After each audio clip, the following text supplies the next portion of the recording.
Tere tulemast kõigile! Täna räägime me OCD-st, mis on ingliskeelne lühend siis obsessiivkompulsiivsele häirele. Jah. Tere, Linda! Tere, Grete! Linda on Amensi kliiniku psühholoog ja räägibki OCD-st sellisel kujul, kuidas ta on seda ise kogenud, kuidas ta on teisi aidanud, millised on tema nipid ja viisid, kuidas sellega toime tulla, sest et tuleb välja, et meil on päris suur protsent inimesi, kes seda on kogenud ja nii-öelda pole seda endas selgusele jõudnud või aru saanud, kuidas sellega toime tulla. Ja me näeme, et see on tänapäeval väga oluline teema, et seda siis täna, Linda, koos sinuga arutada. Jah, just. Väga äge. Kust ma võiksin alustada, et ongi see, et ma olen keskkoolis juba psühholoogiat õppinud ja öeldakse, et OCD algabki teismeeas. Et minu puhul oli see ka niimoodi, et ma olin tegelikult juba algusest peale üsna ärev laps, et ma nagu lastel on need küünte närimised ja nagu puudutad ennast või kuidagi, et alati on sellised ärevad asjad mul olnud, aga teismeeas siis nagu lõi see päriselt välja, siis kui see hakkas see häirima ja oligi kohu see, et sa teedki endale lõpuks haiget nagu selle häire läbi.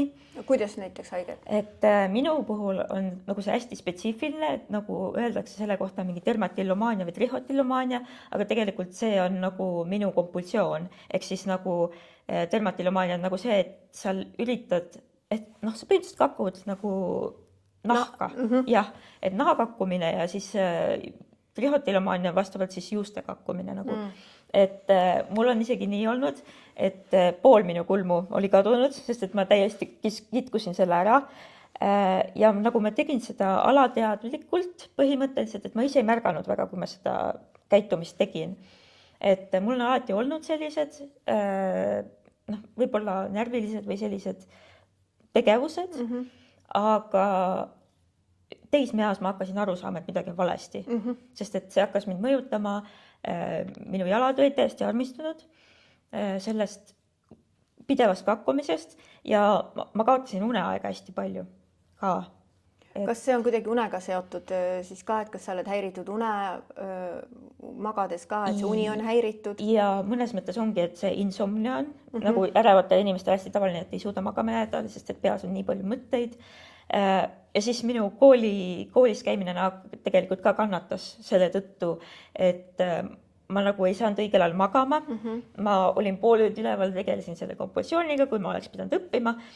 Ja see oligi siis selline hästi nõme nõiaring, võiks öelda. Et see on kindlasti minu elu nagu väga palju mõjutanud ja selle tõttu ma tahtsin sellele lahendust leida. Kui sa nüüd nii-öelda sellest teadlikuks said või said aru, et midagi on valesti, mis sa siis tegema hakkasid? Kõigepealt, meil oli emaga mõned tülid selle osas, et lähedastel ongi kõige raskem kogeda, kui sul on mingi raskus. Ja siis ma pigem rääkisingi emale sellest, et ma tahaks ka psühholoogi juures käia, aga alguses emal oli võib-olla natuke selline veendumus, et sa ei ole hull, et sul ei ole hullu arsti vaja või umbes nagu niimoodi lähenes sellele. Aga mida vanemaks ma sain, mida rohkem ma ise psühholoogiat hakkasin õppima, seda rohkem ma sain aru, et mul on tegelikult vaja sellist lähenemist, mis nagu vähendaks just seda ärevust. Et see... Ja see siis viis sind nii-öelda ka psühholoogia õpinguteni? Ja just ongi see, mul on ka nagu lapsepõlves nagu hästi palju, ma olen sõltuvust näinud, alkoholisõltuvus on olnud teema, aga see nagu ei viinud mind sellest eemale, vaid just selle poole, sest ma tahtsin mõista, miks inimesed teevad selliseid asju või mis nagu see põhjus on, et ma olen alati nagu selline inimeste jälgija olnud ja mulle nagu ongi hästi oluline see, et kuidas inimene ise kogeb seda ja kuidas ta ise saab aru või siis vastavalt ei saa aru, et kas see häirib ennast või kedagi teisi. Et see OCD-ga on täpselt sama lugu, et ma võiks isegi nagu võrrelda seda natukene alkoholisõltuvusega, aga lihtsalt, et kompulsioonid ei ole impulsiivsed tegevused, need on pigem nagu sellised rohkem planeeritud tegevused. et just selle sundtegevuse mõttes. Räägi natukene sellest impulsiivsetest tegevustest ja kuidas need sundtegevused, et võib-olla kui sa lahti seletad inimesele, kes võib-olla ei ole sellest varem midagi kuulnud. Ja impulsiivne tegevus on siis, et mul tuleb korraks mingi mõte ja siis ma kohe teen seda. Et näiteks kui inimene ärkab hommikul üles, ta on eelmisel ööl joonud, siis ta võib üles ärgata sellise impulsiga, et ma lähen nüüd poodi ja ostangi alkoholi. Ja siis ta teeb seda ja siis ta hakkab kohe ära jooma. Et see on nagu selline hästi kiire otsustusprotsess, võiks öelda. Aga kompulsiivne tegevus ei ole loomult impulsiivne. See on nagu selline, et sa nagu mõtled juba ette pikalt, et mul on vaja, aga need on sarnased, aga need ei ole sama, sest et kompulsiivsus on ikkagi see, et see on plaanitud, sa teed seda mitu tundi ja see, selle tõttu, et see on nii ajamahukas ja nii suur surve seda teha, et siis nagu see on nagu ei ole nii lühiajaline võib-olla, kui on impulsiivne tegevus. Näiteks kui sa tood näite sellele naha kiskumisele, kuidas see on, kas ta on siis, kuidas sa lähened sellele, see on siis planeeritud tegevus või see on nagu siis niisugune järsk tegevus, et ootamatu, et sa lihtsalt impulsiivsuse ajal teed seda, et see enesevigastamise mõttes tegelikult on see, et kui sa ennast hakkad lööma, siis see on impulsiivne, mitte kompulsiivne tegevus. Kompulsiivne tegevus peab kestma kauem ja see ongi see, et mõlemal puhul on see sund olemas, aga kompulsiivsete tegevuste puhul sa oled kaalutletud, sa oled selles flow's, selles nii-öelda voos ja sa tegeledki sellega mitu tundi ja sa ei suuda ennast selle välja rebida, sest et ma ei tea, mis iganes vigade otsimine, mida sa enda jaoks oled mõelnud, et just see kontrolli saavutamine on see, et ma püüan näiteks, ma kiskun jalgu, siis ma usun, et ma kontrollin oma mõtteid, kuigi tegelikult see ei ole nii. Mida sa tegelikult sellel ajal, sest kui sa isegi sulle tundub, et sa kontrollid, aga tegelikult ei kontrolli, mis see siis on? Põhimõtteliselt ongi see kompulsiivne tegevus, sest et sellel ajal nagu öeldakse selle kohta rumineerimine, et mõtted nagu jooksevad sellise, kuidas ma ütlen, nõiaringina siis, et sa ketrad kogu aeg ühte ja sama mõtet. Tavaliselt on mingi teema, mis selle kompulsiivse hoo ajal siis nagu toimub. Ja see mõtteprotsess ongi see, et kas ma siis mõtlen midagi, mis on mind viimati häirinud. Öeldakse selle kohta triggerid, et inimene, mulle tekitab miski ärevust ja kui ma puutun oma jalgu, siis see paha asi ei juhtu, mida ma kardan näiteks, mis hakkab juhtuma. Et sa tegelikult mingi tegevusega hoiad kontrolli all justkui mingit mõtet või mingit olukorda, et kui sa midagi teed, siis selle tagajärjel sa usud, et see teine asi siis kas toimub või ei toimu. Kas hoiad midagi nagu ära või hoiad midagi siis sellest järgnevat nagu kontrolli all? Just, ja minu tegelikult see meetod või see kompulsioon on ebatavaline, sest tavaliselt alati räägitakse sotsiaalmeedias seda, et ma kontrollin ust mingi 50-100 korda või siis tõesti nagu inimesed näiteks palvetavad kompulsiivselt, et kui ma palvetan oma Jumalale piisavalt palju, piisavalt kaua, siis minu pere ei saa surma näiteks. Selline mõtteprotsess on seal taga tihtipeale. Pere ei saa surma, nagu et hoiab seda tegevuse ära. Et see ongi see, et näiliselt on meil kontroll, aga tegelikult seda kontrolli ei ole, sest et me ei saa sellest tegevusest välja, me ei saa sellest mõttemustrist ka välja. Aga kuidas seda saab siis tegelikult, kui sina, kes sa oled nagu seda kogenud ja siis nüüd ka leidnud lahendusi, et kuidas see tegelikult siis, kui me ütlemegi, et inimene, kes tunneb, et ta kontrollib, aga tegelikult ei kontrolli, ja kuidas ta siis saab selle nii-öelda naljakalt kõlab, aga kontrolli alla? Tegelikult saab seda kontrolli alla ja mina alustasingi, ma läksin vaimse tervise õe juurde, siis ta andis mulle mingi testi, ma ei tea, kas depressiooni või ükskõik mille kohta. Ja siis mul oli vaja verd võtta selle sama õega ja siis ma läksin paanikasse. Ja see oligi siis see, et õde juba nägi pealt ära, et suur ärevus. Ta ei pidanud seda testi tegemagi põhimõtteliselt, ta nägi ära, kuidas ma reageerin. Ja siis ma läksin psühhiaatri juurde, siis ma öeldi mulle diagnoos obsessiivkompulsiiv häire ja see oli nagu minu jaoks nii suur üllatus, sest et ma ei osanud ennast sellega algul kokku viia. Ma teadsin, mis see on, aga ma ei saanud aru, kuidas see nagu mind mõjutab või miks mul just see on. Ja siis edasi tuli sealt teraapia, et oli üks vaimne terviseõde, tema tegi KKT-d ehk siis kognitiivkäitumisteraapiat, et seal oli see ärevuse päevik ja sellised asjad, et need mõnda aega aitasid, aga päriselt aitas mul rajale saada ikkagi psühhiaatri juures, ma sain ravimid. Ja me proovisime mõned antidepressandid läbi ja lõpuks ikkagi jõudsime selleni, et on nagu kindel ravim, mis nagu aitab ja siis nagu seda tungi ei tule, siis kui seda ravimit võtta. Ja ma olen ise ka, isegi teraapia on suureks abiks olnud, sest et nüüd ma olen teises teraapias ka käinud, EMDR, mis on siis nagu korduvate liigutustega protsessimine, traumaprotsessimine.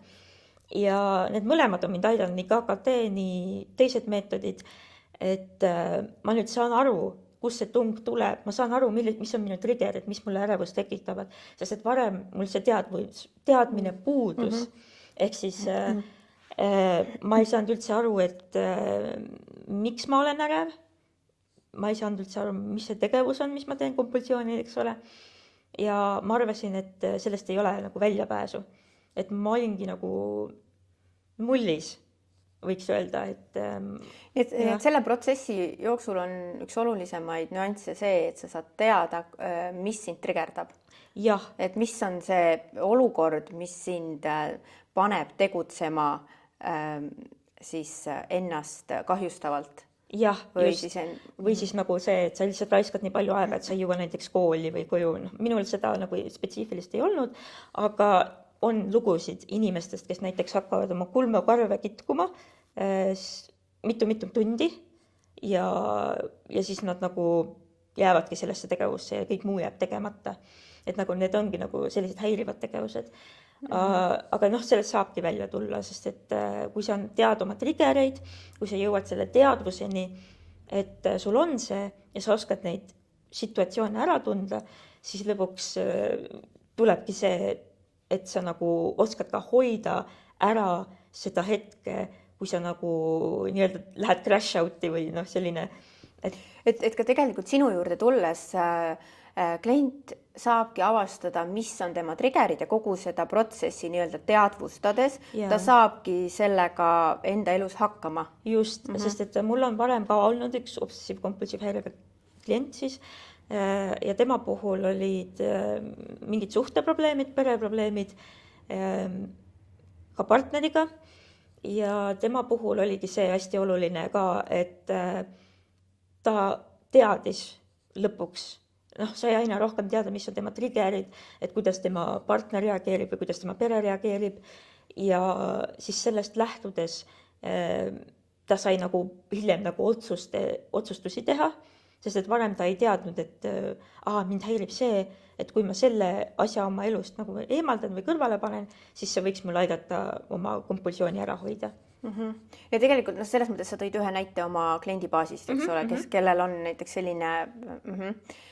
selline nii-öelda kogemus, et väga hea, et see näide, nii-öelda sinu enda näide ju tegelikult näitab seda, et see on midagi, mida ei tasu üldse häbeneda ja meil on kõigil nii-öelda enda mingisugused triggerid, mis loovad siis mingisuguse sellise imeliku käitumise või siis sellise segase käitumise enda jaoks, mis meid ennast paneb mõtlema, et huvitav, kas see on normaalne või kas ma olen vale või kas ma olen õige või et kas ma üldse olen normaalne, on ju.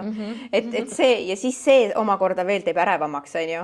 Ja, sest et see häbitunne on tegelikult väga tarvaline OCD puhul, et OCD-ga inimesed tihtipeale arvavad, et nad on halvad inimesed, aga nad tegelikult ei ole. Ja nad võivad arvata seda näiteks mingite valemälestuste põhjalt, et näiteks, et äkki ma võtsingi selle noa ja ma läksingi kellelegi kallale, kuigi tegelikult nad ei teinud seda ja see ei lähe üldse nende maailmavaatega kokkugi. Aga lihtsalt see süütunne ja ärevus, mida tuntakse, sellega peab nagu tegelema, sest et kui sellega ei saa nagu sellest ei teki nagu teadlikkus, siis need kompulsioonid hakkavad noh, jäävadki kestma. Et väga oluline on märgata nii-öelda enda seda suhtumist endasse, Ja et kas sa arvad, et sa oled halb inimene, et see on ka tegelikult üks osa siis sellest OCD-st. absoluutselt, sest et sisekõne nagu määrab selle sinu käitumise ka, sest et kui sa ütled endale, et ma tunnen ennast nii kehvasti, ma ei saa millegagi hakkama, ma ei tule toime, siis need ongi need piiravad sellised uskumused, võiks öelda, mis ei lase nagu meil edasi areneda ja mille tõttu me võib-olla, me oleme nii paljuks võimelised, aga me lihtsalt ei tea seda, sest et me usume enda kohta midagi muud. Jah, et see uskumus siis tulebki tavaliselt, ega see on ka hea, kui seal nende uskumustega tegeleda, eks ole, et kust need on tulnud, et neid siis muutes ka muutub nii-öelda siis see nii-öelda häire. Ja absoluutselt, sest et nagu OCD puhul ongi see, et inimesed tunnevad ennast kehvasti ja nad ei tea, kus see uskumus pärit on. Et kuna see on tekkinud, võib sellest teadlikkus puududa, aga noh, OCD nagu ongi nagu vastus traumale, võiks öelda, et just need traumaatilised hetked on nagu loonud selle fooni, et ma ei tule toime, ma ei saa hakkama ja siis need uskumused jäävad kestma ja siis noh, sealt tulevad ka need mõtted ja käitumised, just need sundtegevused. Nii et selle muutmiseks ongi vaja tegelikult professionaalset abi. Just. Et üksinda mõeldes, et ma saan hakkama või sõbraga räägin või siis noh, kuidagi püüan toime tulla, siis tegelikult ta ju ka ühel hetkel nii-öelda, mis sellele järgneb, kui sa mõtled, et sa teed üksinda, et mis ma ikka, keegi ei saa mind aidata, vahet ei ole, küll ma saan hakkama, et kui sa selle sees oled, mis siis saab? Noh, ongi see, et tegelikult väga suur osa OCD-st on krooniline, et kui sa oled harjunud oma kompulsiooni kasutama, et ärevust vähendada, siis tõenäoliselt see jätkub ka tulevikus. Ja selleks ongi see, et noh, osaliselt on selle ajukeemia, et serotoniini, dopamiini, mis iganes noradrenaliini puudused, aga tegelikult on ka see, et ravist üksinda, noh, sellisest ravimitest ei ole kasu, sest et kui me ei ole õppinud oma ärevusega toime tulema, siis see tegelikult ei määra midagi. Et me võime seda ravimit võtta, et kaob ära seni, kuni me ravimit võtame, aga kui me sellest välja tuleme, mis siis saab? Või näiteks me ei taha enam ravimit võtta, et kuidas me siis toime tuleme või mida ma pean tegema selleks. Nii et ka sinu puhul tegelikult, kui sa saidki alguses psühhiaatri poolt kirjutatud ravimid, siis see on lihtsalt üks väike osa kogu sellest teadvustamisest ja muutusest elule. Ja, absoluutselt. Et ülejäänud on ikkagi see, millest sa oled rääkinud nüüd, et see teadvustamine, märkamine, muutmine, millegi eemaldamine elus või ühesõnaga tegelikult enamus selle raviks on ikkagi psühholoogi juures käimine. Ja tegelikult on väga suur osa sellest, sest et vahepeal sa pead õppima uuesti oma emotsioone tundma, sest et ärevus on ka mingi väljendamata emotsioon tihtipeale. Et ka minu puhul, kui ma läbisin EMDR-i, kui ma läbisin KKT-d, siis ma pidin märkama, see oli nagu minu peamine eesmärk, ma pidin märkama, millal ma kompulsiooni langel, miks ma seda teen ja kuidas see üldse nagu mõjutab mind. Et, sest et noh, see tegelikult ei mõjutanud ainult mind ka, vaid ka ümbritsevaid inimesi, et see, et kui on nagu häbi selles osas, et miks sa oma nagu jalgu rikud näiteks, siis ma ei oska neile midagi vastata. Et aga noh, nüüd ma oskan seletada, et tegelikult see on selline häire, inimesed ei pruugigi alati aru saada, aga see on okei, sest et inimesed lähedased tavaliselt tahavad toetada ja see ongi nagu kõige tähtsam, leida see tugi, leida see õige arst või spetsialist, kes nagu sinuga tegeleb nende asjadega, sest et noh, üksinda ikkagi sellest ei saa jagu, ma ütleks niimoodi.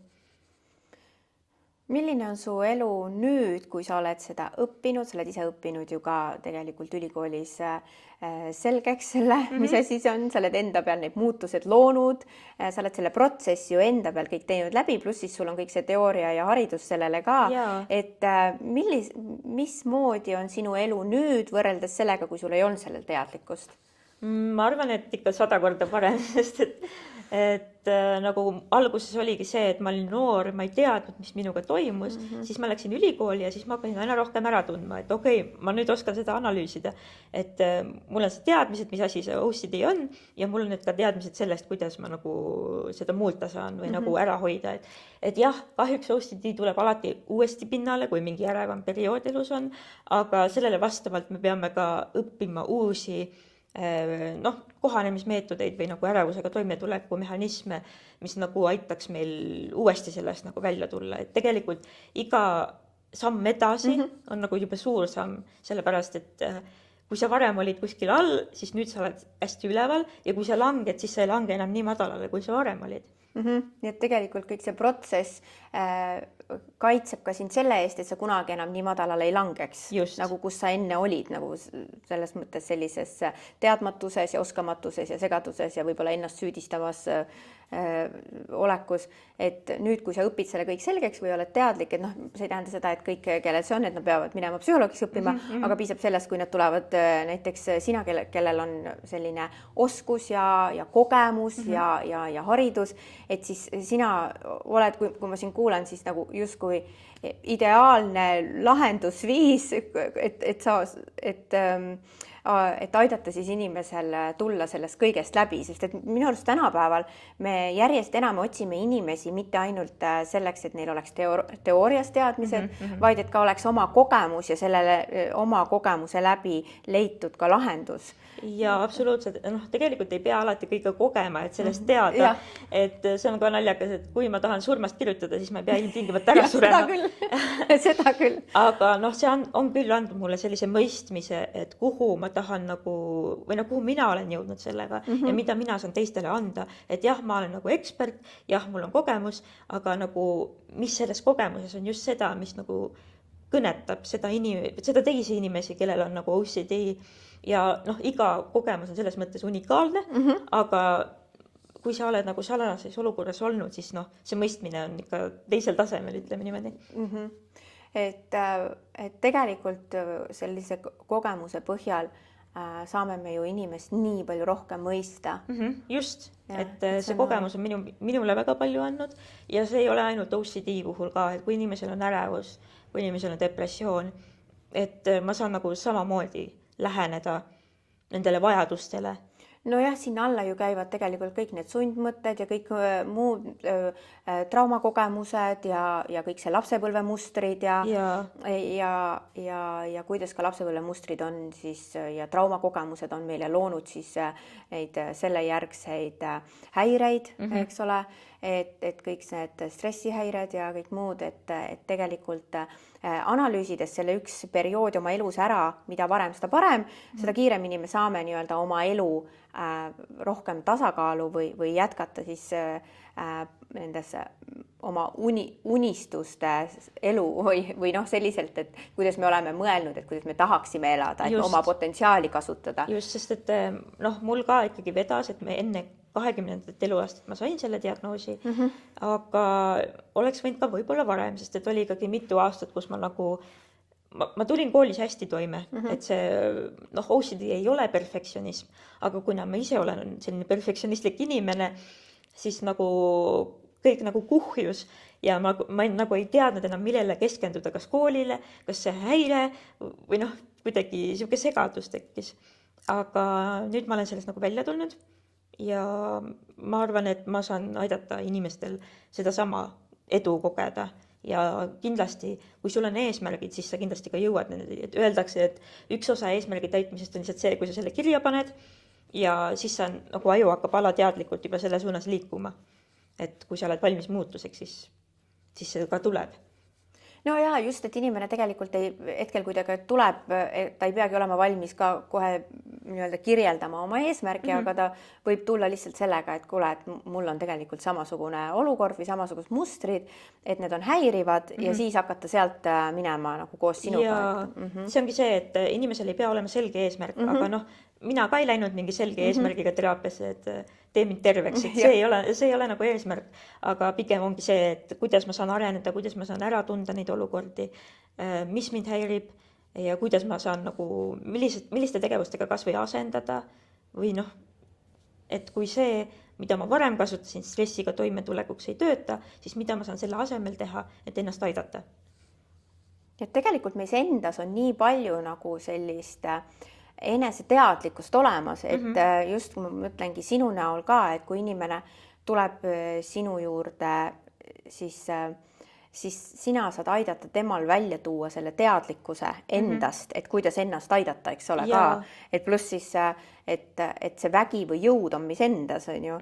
Aga et psühholoogiline abi saab olla just ka selline, et selline mõistev ja teadlikkuse tõstmine ja info andmine, samas nende asjade läbitegemine, eks ole, ka koos sinuga. Absoluutselt. Just kui oledki nagu tegelikult psühholoogina selline mentor või tugi või ükskõik, kuidas sa seda ka nimetaks, kes käib kaasas, kuni sul on vaja seda tuge ja siis sa saad edasi minna juba ise. Sest et enamust, ma olen ka nagu terapias selles mõttes käinud, aga see kogemus ongi see, et terapeut ei ütle sulle, mida sa tegema otseselt pead, aga ta nagu annab sulle need tööriistad, kuidas sellega toime tulla.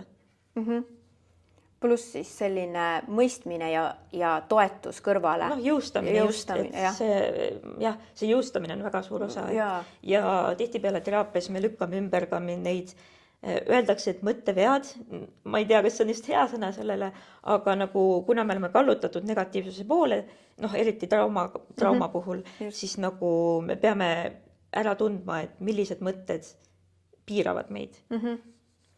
Et see on selline, igal ühel on oma selline kogemuslugu ja selline kogemus saab lahenduse, kui kogemus, mis on siis nii-öelda halvab meie elu natuke on ju mingis osas või siis ka täielikult, et siis see OCD on just see, milles sina saad just spetsiifiliselt väga hästi aidata.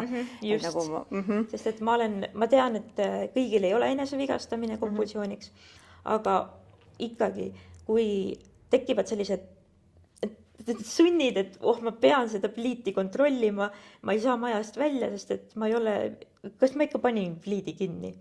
Et, ja see ei ole niimoodi, et 2 korda, et tihtipeale öeldakse, et ma olen nii OCD, ma oskan nagu asju sirgeks laotada ja ma ei tea, mingi värvi järgi ära sorteerida, aga see ei ole üldse see. Mis see siis on? See on nagu, see on lihtsalt perfektsionism, ma arvan. Et see on lihtsalt see, et sul on hea meel, et nagu internetis on need videod ka, et sorteeritakse mingid pallid värvide järgi ära, et see nagu inimestel meeldib kord, aga OCD ei ole sellega seotud. OCD on see, et sul on ärev mõte ja sa teed midagi täiesti absurdset selleks, et seda mõtet nagu alla suruda või nagu seda vältida või seda läbi töötada, kuigi see tegelikult ei õnnestu kompulsiooni näol. Et sellised traumad, mida me siis kogeme lapsepõlves, kas me siis enamasti olemegi siis toetuseta või kuidas see lapsepõlve pool sealt enamasti? Ma ei ütleks, et ma olin selline laps, kellel ei olnud toetust. Tegelikult mul oli see toetus, aga vanematel on tihtipeale raske mõista, et miks need asjad tulid, et minu emal võttis ka hästi pikalt aega, et ta õppis ka minu häire kohta. Ja siis ta sai enda kohta asju teada veel omakorda, mis on nagu teda mõjutanud ja kuidas tema stressiga toime tuleb. Et see on tegelikult hästi pikk protsess, et me ei saa nagu kedagi otseselt süüdistada selles, aga see ongi see, et kui mina olen harjunud ärevusega niimoodi toime tulema, siis mul on vaja õppida neid viise, mis mul nagu võib-olla saamata jäid kuskilt, kes iganes, sest et lasteaias ka püütakse õpetada, isegi koolis tänapäeval, et kuidas ma saan nagu oma ärevuse või tunnetega toime tulla, aga tihtipeale see ei kuku välja täpselt nii, nagu me tahame. Või need meetodid, mis meile antakse, alati ei sobi, siis me peame otsima midagi muud. Ja tavapäraselt me siiski jõuame nende meetodite otsimiseni, siis kui me oleme kas täiskasvanud või ja, siis kahjuks küll, sest et alguses puudub ka see teadlikkus ja kui sa ei märka probleemi, siis sa ei oska sellele kuidagi läheneda. Jah, sest et sa ise ei saa ju aru veel, lapsena sul puudub täielik võimekus nii-öelda seda. Ja, sest et sa sõltudki oma vanematest, vanemad õpetavad sulle neid toimetuleku meetodid, mida nemad teavad ja selles mõttes, et see ei pruugi lihtsalt töötada, see nagu alati ei ole see, mida me vajame võib-olla. Jah, et selles mõttes, kui isegi ära analüüsida, nagu mida ema tegi nii-öelda teisiti, mitte nagu valesti, vaid teisiti, siis selle analüüsi käigus me saamegi nagu aru, et mis osa sellest me ei vajanud ja mis meil ei töötanud ja mis meil siis tuleb leida nüüd, et töötaks. Et paljudel tekib ju see süüdistamise koht sellel hetkel, kui ei osata leida ka uusi variante või lahendeid ise täiskasvanuna ja siis tekib see nii-öelda teiste vanemate süüdistamine. Et teraapia käigus on jah, paljudel ikkagi see, et kui me tegelemegi vanematega, siis tegelikult vanematega tegeledes ei tähenda seda, et me peame neid süüdistama, vaid leida üles need kohad, mis ei töötanud ja mis töötasid. Ja no see mõistmine tuleb ka hiljem, sest alguses enamus inimesi lähevad seda faasi, käivad läbi, et minu ema tegi nii ja minu isa tegi nii ja sellepärast ma olen selline, et mul oli ka see faas, aga mida vanemaks ma sain, seda rohkem ma välja kasvasin sellest mentaliteedist, et ma olen hoopis nagu tänulik, et minu vanemad õpetasid seda, mida nad oskasid õpetada, aga see, mida ma edasi teen, on nagu juba minu valik.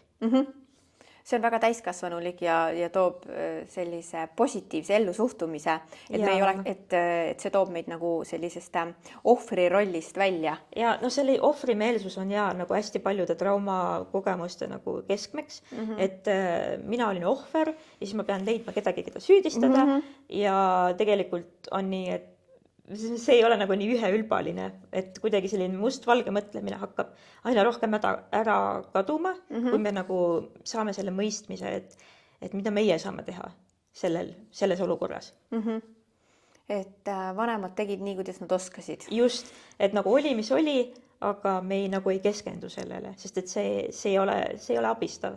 See ei ole abistav, kui ma lihtsalt süüdistan ja pean viha ja et ei pea nagu andestama, nagu öeldakse, aga lihtsalt, et ma olen teadlik sellest, et mis oli, mis oli, aga nüüd ma saan oma teed minna. See on väga tervendav. Igal juhul, kui ma sind kuulan praegu, siis ma küll mõtlen, et ma tuleks kohe sinu juurde teraapiasse, et mulle tundub, et sa oled väga teadlik ja selline, et oskaksid justkui nagu suunata inimesed, kellel on negatiivne ellusuhtumine, justkui tegelikult sellisesse positiivsesse, mis on minu arust hästi oluline, et tuua välja sellest süüpingist või sellest süüdistamisest ja sellest ohvripingist, et me kõik, et me istuks oma ohvrimeelsuses. Ja OCD puhul me saame ka õppida, mille üle meil on kontroll ja mille üle meil ei ole kontrolli. Et me ei saa kontrollida teisi inimesi, see lihtsalt ei tule kõne allagi. Aga me saame muuta seda, kuidas me ise reageerime, kuidas me ise enda eest seisame, millised piirid me endale paneme, kõik sellised asjad, mida me saame kontrollida.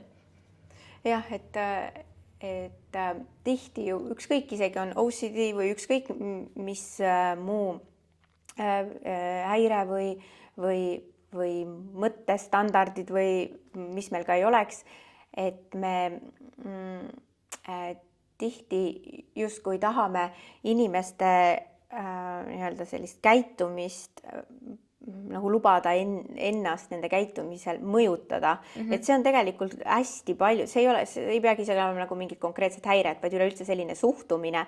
Ja see on juba ka väga oluline, kui sinu juurde tulla, et rääkida sellest, et näiteks, et kuidas saada lahti sellest, et inimesed nii palju mind mõjutavad, et näiteks, et ma suhestun koheselt sellega, et kui keegi ütleb mulle, milline ma olen, siis ma justkui peaksin hakkama seda muutma, on ju nende suhtumist minusse, et kui jõuda juba jutuga sinna, et need inimesed, et kui me suhtume inimestega, siis inimesed tihti ju väljendavad iseennast, eks ole, ja kui nad väljendavad suhtumist siis minusse, siis see ju tegelikult ei puutu minusse. Ei puutugi, sest et sa ei saa teiste inimeste reaktsioone muuta, see nagu lihtsalt ei ole, sa ei saa kõigile meeldida. See on nagu võib-olla see keskne point, et sa pead endast lähtuma, sa pead kui sa ennast tead hästi, siis sind ei mõjuta mingid teised asjad eriti. Ja seda saab ka täpselt samamoodi, et juba see põhjus näiteks mõelda, et ma ei tea, kas mul on midagi, millega minna teraapiasse või psühholoogi juurde või et siis juba see põhjus, et ma tahan ennast enesekindlust tõsta või eneseteadlikkust tõsta endast selleks, et ma ei laseks nii palju ennast ümbritsevast mõjutada, aga ma saan inimestega luua ikkagi lähedasi suhteid. Ja, sest et tegelikult terve elu me õpime ennast tundma ja seda saab ka teraapias nagu väga hästi teha, see ongi niisugune ruum, kus me saame õppida enda kohta, võiks ju niimoodi öelda isegi. jah, ja arutadagi erinevaid lahendeid ja viise ja selleks tegelikult ma ütlengi, et minu arust just selline nagu Ameerika stiil, mis minul on alati meeldinud, et me ei käi teraapias sellepärast, et me oleme haiged, vaid me käime seal regulaarselt sellepärast, et lihtsalt enesearengu, eneseanalüüsi, mõtestamise, konfliktide paremaks lahendamiseks, üleüldse juba sellise mõttega, et see ei peagi olema nagu konkreetne mingisugune väga suur probleem, vaid lihtsalt, et valida endale inimene, kellega tekib nagu ühtne selline sünergia ja mõistmine ja sealt lähtuvalt ma saan ju tegelikult pidevalt enesearengut ja luua endale paremat, õnnelikumat ja positiivsemat elu. Just, sest OCD-d me ei saa välja ravida, aga me saame ennast arendada ja sellest tulebki see areng, lihtsalt areng. See ongi nagu niisugune keskne mõte, ma arvan. Ja väga hea selle positiivse mõttega tegelikult ka lõpetada siin selline hästi mõnus ja tore vestlus Lindaga, et minul sinuga tekkis küll selline usaldus, et ma tuleks kas või kohe ja saadan ka kindlasti, soovitan oma tuttavatel sind ja samamoodi tegelikult, kui teie kuulate seal, siis olen kindel, et teil tekkis väga sarnane mõtlemine minuga.